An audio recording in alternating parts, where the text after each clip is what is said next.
Hi, I'm Yvette Chodash, and I'm a learning content manager in the UK, and I'm also a part-time coach at Idle Courses Academy. I don't use Rise personally at my job, but I have built a few courses in that. And as part of my role at Idle Courses Academy, I coach new instructional designers and I review their work that they submit, whether it's Rise, whether it's Storyline, whether it's something else. So I've seen quite a lot of courses created in Rise, and I recently wrote an article, I call it an interactive article, about what blocks are available in Rise and how to use them, how best to use them, and some of the most common mistakes that I've noticed in my reviews are mentioned in it as well. So Rise is basically from the same company as Storyline. It's called Articulate Rise and Articulate Storyline. It is a cloud-based authoring tool. It is a rapid authoring tool, so it's definitely fast. And it's cloud-based, so it means that it's much easier to collaborate with other people and you don't have to download the software. You can just access it through a link. It uses blocks, so that means that you can just add a block easily that is already customized and ready for you, and then you could just change the content or change the styling or customize it to the way you want. So that's why it's quite fast. Before I go into detail, I have to mention that there are two Rise products basically. There's Rise.com and there's Rise 360. In the article that I wrote and in the Idle Courses Academy as well, we recommend people, especially people who are building their portfolios, to use Rise 360, mainly because it allows you to export your project at the end to your website so you can put it on your portfolio, whereas this is not possible with Rise.com at the moment. So I normally talk about Rise 360. If you want to access Rise 360, you could just go to the website and sign up for it. There is a free trial available, or you can buy the product as well.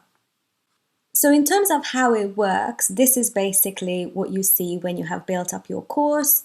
The course has a landing page, you have different sections or modules, you can add lessons underneath it. Right now I'm looking at the interactive article that I mentioned that I wrote, so this is what it looks like in the background. I have 3 modules and each module has a lesson, and it's very easy to add a new lesson. I'm just going to type in something and you can see it's ready and I can add content, and it's quite...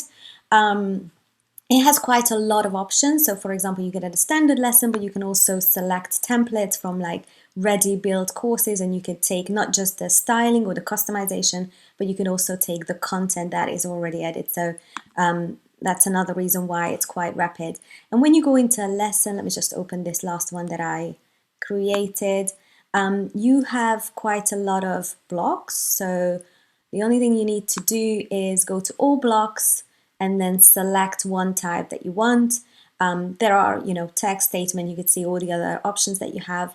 The best ones, I think, and that's where Rise is really good, are the interactive options. So you can have an accordion template, for example, a tab, and as you can see, just by clicking at it, it adds all of them in, so it's quite easy to use. So there are quite a lot of these interactive templates. There's also quite like the multimedia as well. You can embed videos, you can embed all kinds of content. You can even embed I checked the other day, a Spotify playlist, for example. You can embed a Google form or, quite a lot of things.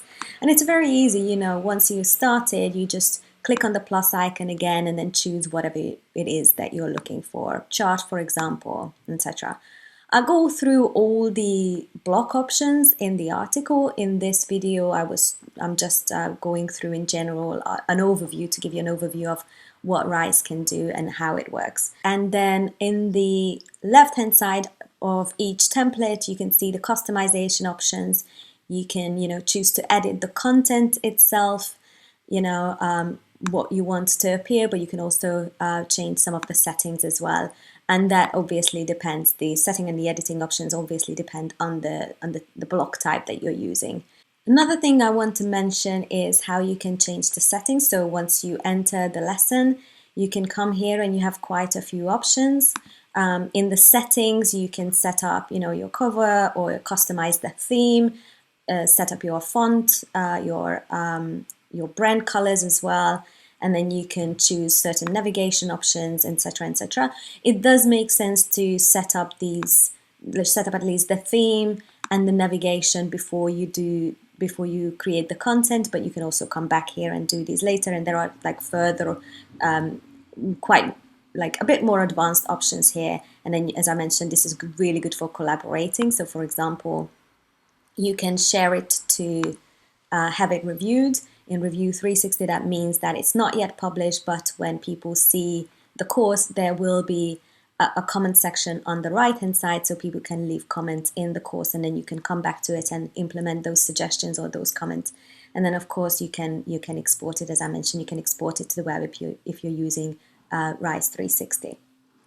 In terms of why Rise is really good, as I mentioned, it's really rapid.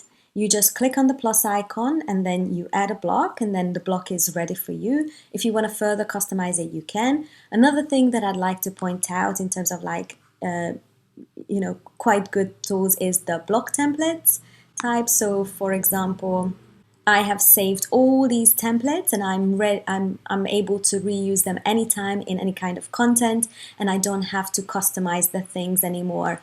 So that's quite useful of creating consistency throughout the course.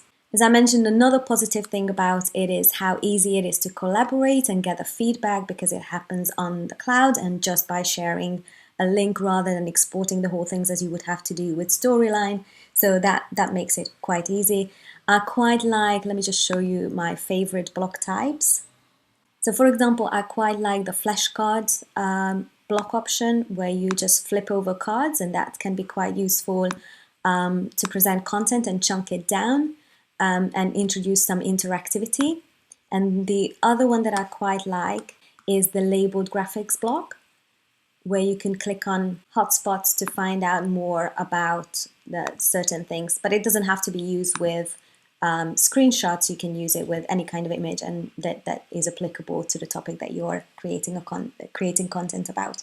Now, these are all the positives of Rise. If you were to ask me where Rise could do better, perhaps, I would say that it's the customization. Some things are not as customizable as I'd like them to be. There is only one theme color that I can add, and I had to customize all the others.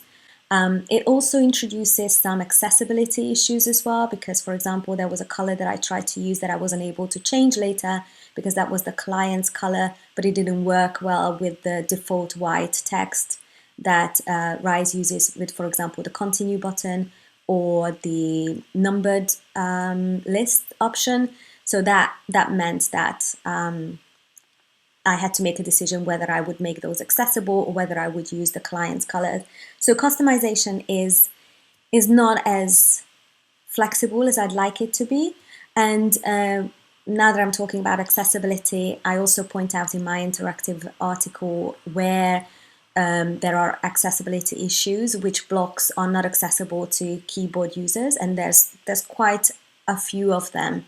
So that's something to bear in mind if you're creating a course for a diverse audience. And I have used a similar authoring tool, similarly cloud-based, similarly block-based authoring tool that had a bit more options. So Rise has quite a good selection of interactive block components, but that other tool that I used had more. It allowed me to create simulations, for example, and it allowed me to use variables as well. So I feel like Rise could do a bit more in that area, could have a bit more. But overall, it is a great tool. It is a very well-known tool, so it's very much worth knowing how to use it. And if you want to know more about it, then you can also check out the interactive article that I wrote, and it will be in the links in the description below.